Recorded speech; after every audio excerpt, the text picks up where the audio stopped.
Star Wars Underworld was a cancelled, live-action Star Wars series with which George Lucas intended to explore the darker, grittier aspects of the Star Wars universe.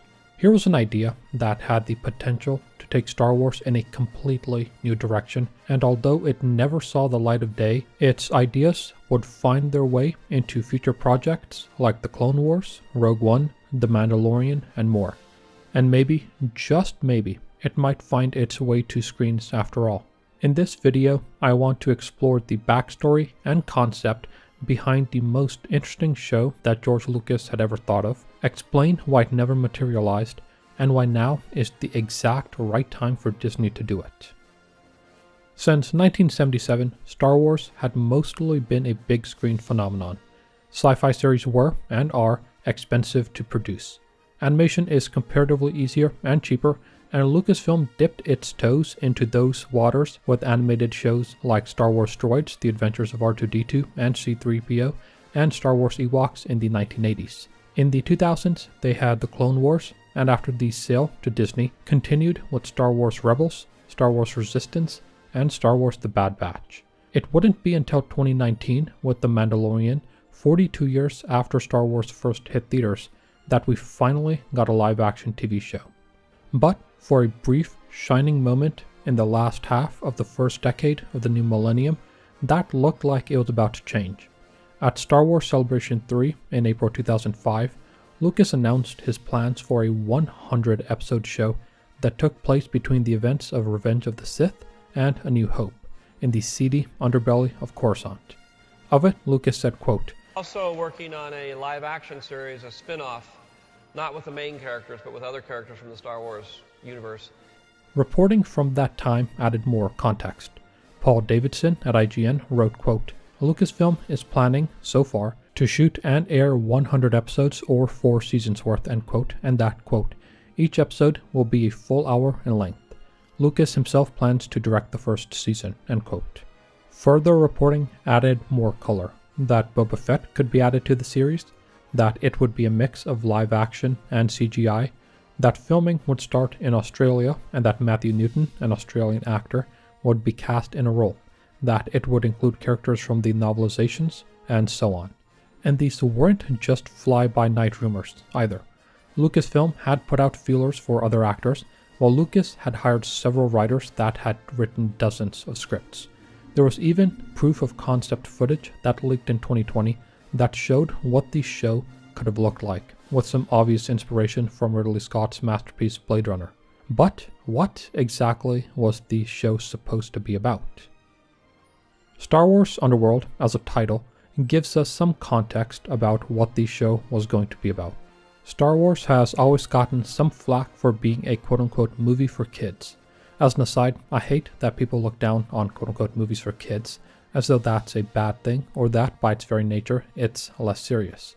Movies like E.T., The Land Before Time, The Lion King, and others are also made quote-unquote for kids, but they're serious movies that deal with serious themes. It's the same with Star Wars, which deals with themes of responsibility, family, both real and adopted, whether or not one follows in the footsteps of their parents, and more. But that's for another video. Underworld was not going to be limited in scope. After all, 100 hours, or 100-hour-long episodes, gives you a lot of runway to tell the stories that you want to tell, certainly more than a 2.5-hour-long movie would. The show wasn't going to include main characters in a significant way, though they could have had cameos or appearances. Instead, it would focus on characters from the Star Wars mythos, whether completely new or pulled in from the novelizations, the video games, or elsewhere. Because it would have been set between Episode 3 and Episode 4, it would look at the rise of the Empire and the Rebellion. That, necessarily, is a time of high conflict and the perfect time for crime to swell. Steve Weintraub, writing for Collider in 2008, wrote that the show was being shopped to HBO and Showtime, and that the slugline was, quote, "Deadwood meets The Sopranos," end quote, and that it would target a PG-13 audience and be darker than traditional Star Wars stories. In 2011, Rick McCallum, who often worked with Lucas on properties like the Young Indiana Jones Chronicles, the Star Wars Special Editions, and the prequel trilogy, seemed to confirm the darker, seedier aspects of what the show would be about.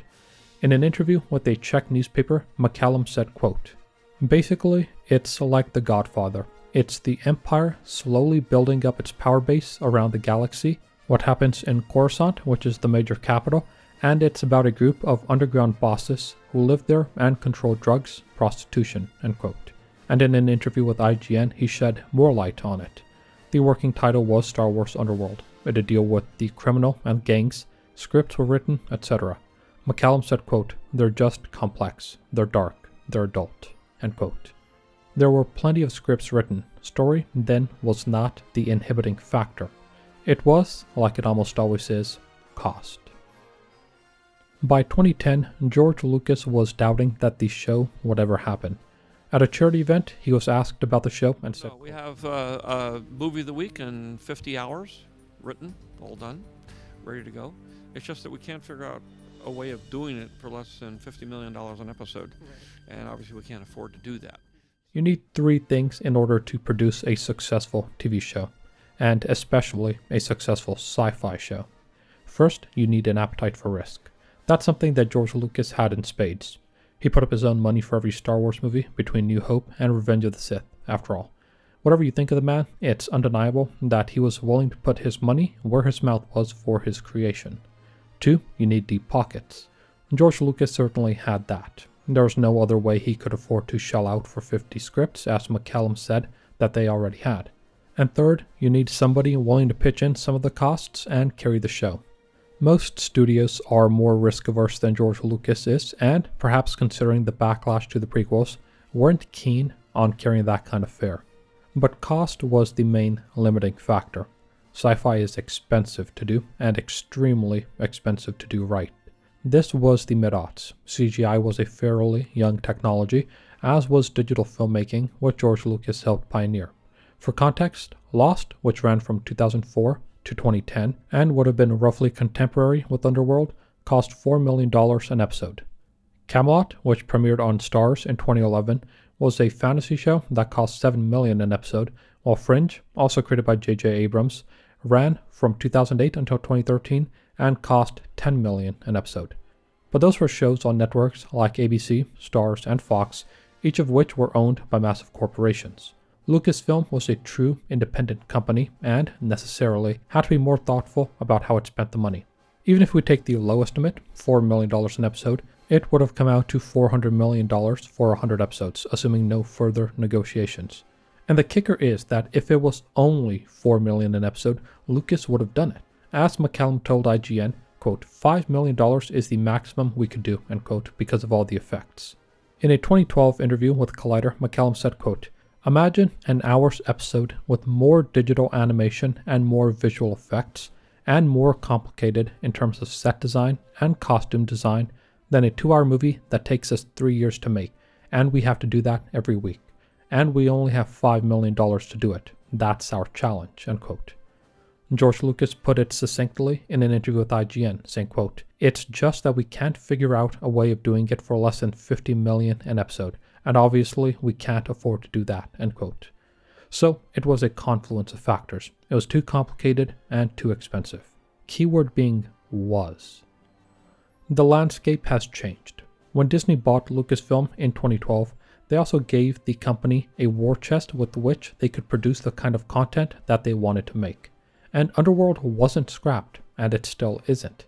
Even by the end of 2015, around the release of The Force Awakens, it was under consideration. When asked whether the show was gone, Kathleen Kennedy said, quote, "We don't want to throw any of that stuff away. It's gold. And it's something we're spending a lot of time looking at, poring through, discussing, and we may very well develop those things further. We definitely want to," end quote. And some of what was planned would find its way into the existing material. The plot of Rogue One and how Han won the Millennium Falcon were planned to be part of the show that then found their way into the movies, while other aspects found their way into shows like Clone Wars. While it would still be expensive, after all, The Mandalorian cost $15 million an episode, while Andor cost $21 million an episode, it would be a lot cheaper than $50 million an episode thanks to the progress in technology, which is where most of the costs would have gone. But even the technology isn't an issue anymore, thanks to the creation of Stagecraft at ILM. Stagecraft was a, quote, "vast digital wall that essentially turns simulated backdrops into photorealistic location shoots, end quote, and was created specifically for The Mandalorian. It was the tech that was needed to make Underworld, and it exists now. Lucas said as much. According to Kathleen Kennedy, quote, "When George came down to Manhattan Beach and looked at what we were doing, he was like, oh, this is what I wanted to do," end quote. In an interview with Vanity Fair, Dave Filoni said of Underworld, quote, "It's something we're very precious with at Lucasfilm because it represents this big piece of work that George did before he basically left Star Wars. We're constantly poring over it because, to me, even though it remains unproduced, the ideas in it are what makes it so valuable. The ideas are real and true to Star Wars because it's created by George," end quote. With as many as 50 scripts written, Underworld probably represents one of the last big pushes that George Lucas personally oversaw at Lucasfilm before selling it to Disney, minus the story treatments he had conceived of for the sequel trilogy. That's 50 hours worth of content and still dozens of hours, even if you subtract the stories they've already worked into existing shows and movies. As recognized by fans and Disney alike, Star Wars is in a precarious position. For George Lucas, part of that stems from the sequel trilogy not breaking new barriers, either on the story front or the tech front. Underworld can help fix that. It's a completely different type of Star Wars than what we've seen, exploring themes that can sell toys, intrigue new audiences, and revitalize the old one. The tech exists, the stories are written, and they have the money. All they need now is the will to do it.